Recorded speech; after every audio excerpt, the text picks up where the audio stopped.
The debate around taxes continues to swirl around Congress a month ahead of the midterms. Joining us this morning, Congressman Scott Garrett of New Jersey is a ranking member of the Capital Markets Subcommittee, and our guest co-host is the chairman of that committee, Congressman Paul Kanjorski. Congressman Garrett managed to make it through. I guess traffic's rough out there this morning, right? It's the beginning of the work week. It's raining out there, a little bit of weather, so it's a little bit of a mess. But made it. Hearing complaints about the shuttle from D.C. this morning as well. How's the tax debate gonna end up this week?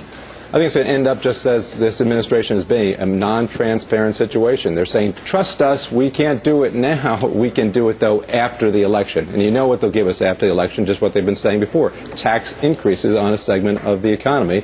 Tax increases that are just going to be damaging to the economy. If that's true, why did the Speaker hint that there might be a vote this week? Carl, the House is prepared to vote, and the Speaker is prepared to lead that vote.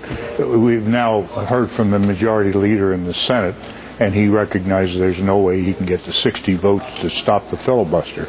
So it's futile for the House to have a vote and then have it set over for the... Actually, politically, it'd probably be to our benefit to do that. Really? Well, surely we could go home and say, look, we did this. I don't think there's great sentiment in the country to continue to go into debt for the United States, $700 billion, so we give a tax cut of an average of $100,000 to the wealthiest people in this country. So if it's so futile to not do it now, why was it so not futile then to pass the cap and trade bill back in the House? You know, Speaker Pelosi twisted a lot of arms back then to make sure that the House was out in front on passing that tax increase, even though there was no idea when and ever the Senate would pass it, and they haven't passed that.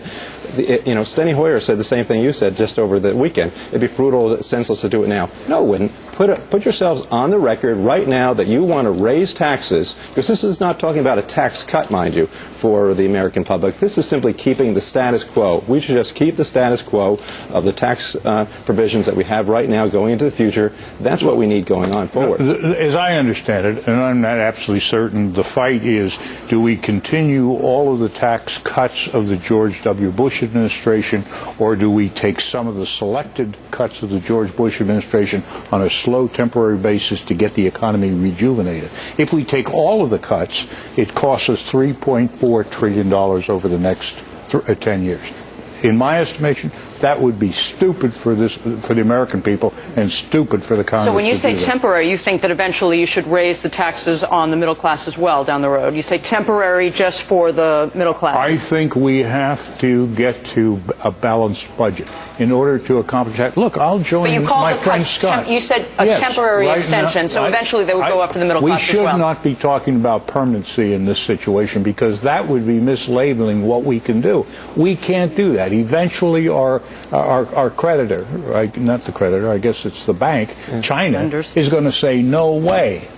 And regardless of who's in the White House or who's in Congress, we're not going to have that option, because they're not going to fund Social Security, Medicare, and all the other programs that they are presently funding. But one of the things that we know, and you hear this from the folks on Main Street to Wall Street, that they're looking for the economy right now is certainty. So if you're saying here today that, no, we're not going to even have certainty in the next several years on this, that's what is keeping the economy back. That's what's keeping the so-called $1 trillion on the sideline. So what you're saying is, on all the tax cuts, whether it's having a baby, getting married, dying, giving to charities, all those things should be off the table at some time. All those taxes are going to go up in the future. That will create more uncertainty in the future. That's going to be the biggest thing holding back our economy. That's what we need to end right now, the uncertainty. I don't know whether you have a crystal ball and see this before you get here. I don't. But I can tell you this, that if tax cuts or tax increases were so bad, the Clinton administration in 1993 increased taxes, and we had the most successful decade after that we've ever had. They also cut spending. Yes, and I'm for cutting spending, no question about it. But read the congressional record of 1993. Now, I don't think you were in the House in 1993, but I was there, and I listened to Dick Armey. I listened to Newt Gingrich and tell us how the sky was going to fall. We were going to go into absolute depression if we put through the 1993 Act. Then turn it around and go to 2001 with George Bush, when he said it's your money and you deserve it back, and he made these tax cuts that we're talking about today. The only reason he didn't get them permanent, because he couldn't make up the $3.4 trillion loss this next decade. Where is the prosperity that occurred during the George Bush administration? We didn't have an increase in the 22 million jobs we had in the Clinton administration. We went from $5 trillion to $12 trillion in the hole.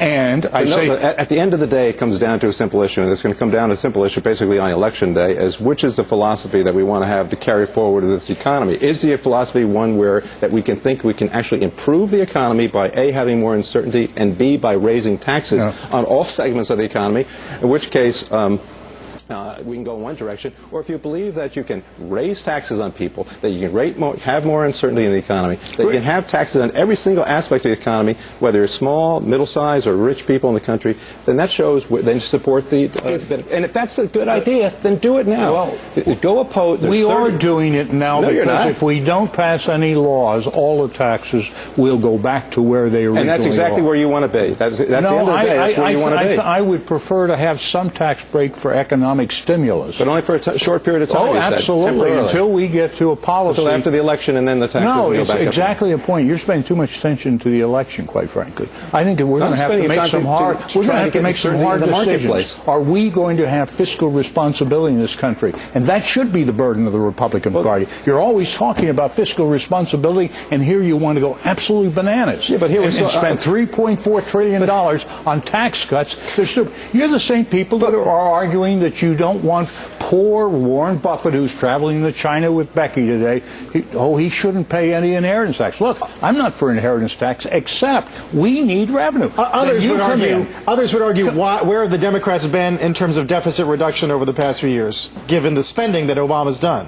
Oh, I think we put PAYGO into effect. But that's the whole argument we have with the Republicans right now. Right. I'm willing to vote for Scott's tax cut if he will reduce expenditures by $700 billion and identify it. There's nothing wrong with that. That's a trade-off. But the problem is they want the tax cut, and they don't want to cut expenditures, and they want to drive us further into debt. Last word. Well, if you like PAYGO, if you like reducing spending, then you did not evidence that during your tenure in office. You have seen more deficit increasing during the 2 years that Obama has been in office than the 8 years of its predecessor. PAYGO has not been implemented. That's not true. During the time. The 8 years of George Bush administration caused $5 trillion increase in debt.